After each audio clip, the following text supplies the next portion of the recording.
Remember that every single man, woman, and child in the state of South Carolina awakens to a freer, safer world because of George Bush.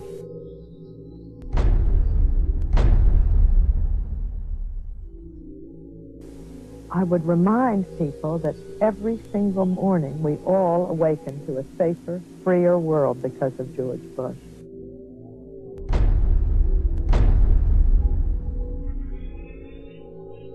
And Nicole, I would remind you and the people of Florence that all of us awaken every single day to a freer, safer world because of George Bush.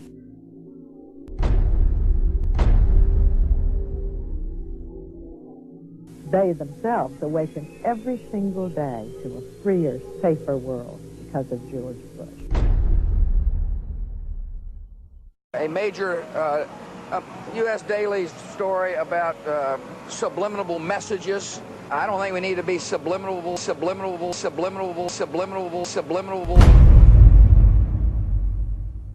Television is a massive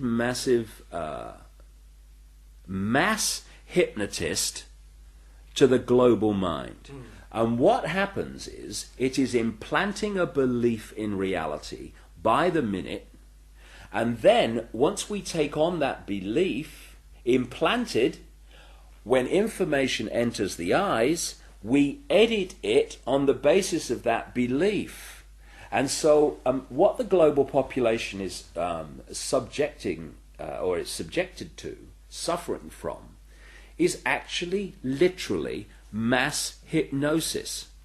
And when we talk about people who kind of start to see things and see the manipulation they couldn't see before, what do we say about them? What do they say about themselves? They say, I woke up. Exactly what they've done. When people start to go, hey, I can see it now, it's like someone has gone along, like the hypnotist, and clicked their fingers, and it's like, oh, I can see it now. Mass hypnosis. And that is the greatest hypnotist on the planet, and that's the basis of why it was created.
Necesito su voto para seguir luchando por el futuro de nuestros hijos.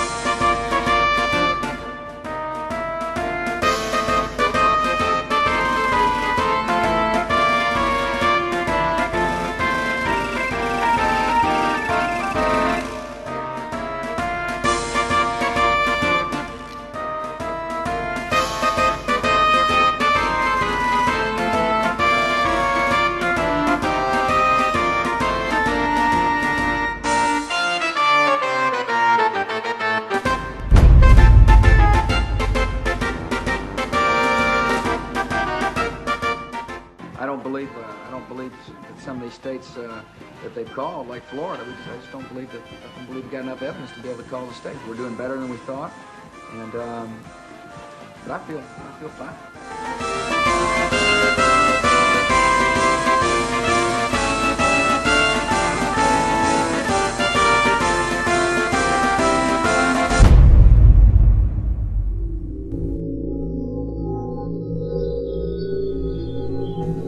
In accordance with the laws of the state of Florida, I hereby declare Governor George W. Bush the winner of Florida's 25 electoral votes for the President of the United States.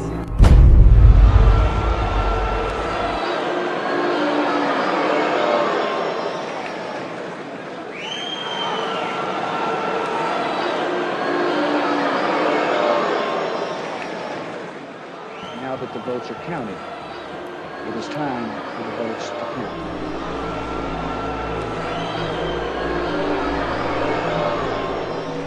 I wish to point out that our American democracy has triumphed once again.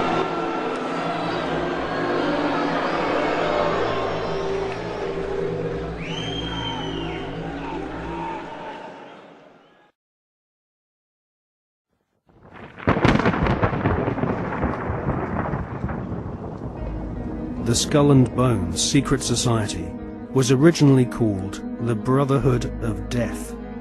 George Bush Jr., his father George H.W. Bush, and his grandfather Prescott Bush have all been initiated into this macabre fraternity, which was established in 1832 at Yale University by William Huntington Russell, whose family were America's biggest opium smugglers. George W. Bush was initiated into the Skull and Bones Brotherhood of Death in 1968. The ceremony took place at the Society's headquarters, which is a stone building with almost no windows. This mausoleum-type building is known as the Tomb.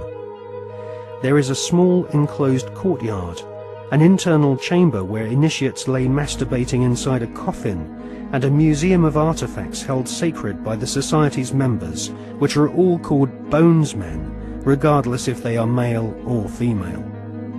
Many of the artifacts inside the Skull and Bones headquarters have been stolen by its members.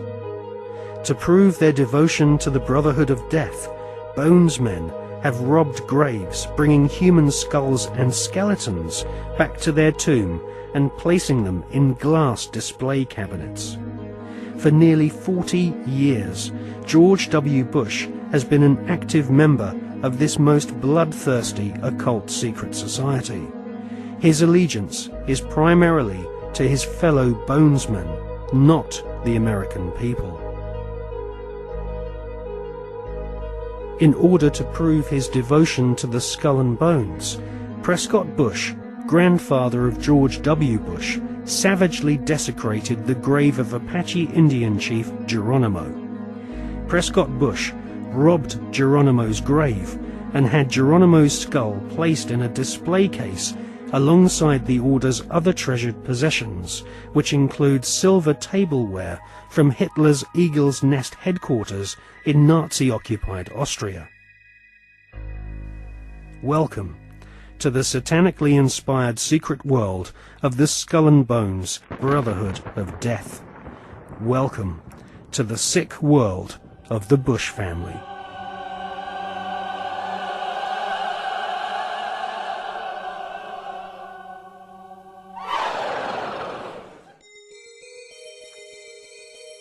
The Skull and Bones headquarters is on the campus of Yale University. Yale is home to several other lesser secret societies, including the Scroll and Key. Alexandra Robbins is an American journalist who has written a book about the Skull and Bones called Secrets of the Tomb. In her book, she traces the origins of this cult, which was funded from profits of the Russell Company in the early 1800s. The Russell Trading Company was nothing more than an opium trading empire, which, still to this day, is the corporate arm of the Skull and Bones Secret Society. William Huntington Russell had travelled in Germany during his student years and was befriended by a disciple of Adam Weishaupt's Bavarian Illuminati. Upon returning to the USA in the early 1800s, Russell used some of his family's opium wealth to fund the building of the tomb at Yale University. Russell initiated several of his fellow classmates, including Alphonso Taft, who would go on to become the Secretary of War and ambassador to Russia. Alphonso Taft's son became President of the United States, and so a time-honored tradition of hereditary membership of the Skull and Bones Brotherhood of Death was begun. We see this tradition continued to this day, with senior bonesmen encouraging young initiates to marry into each other's families, their sons and daughters following in their parents' footsteps and becoming disciples of this most unholy of orders.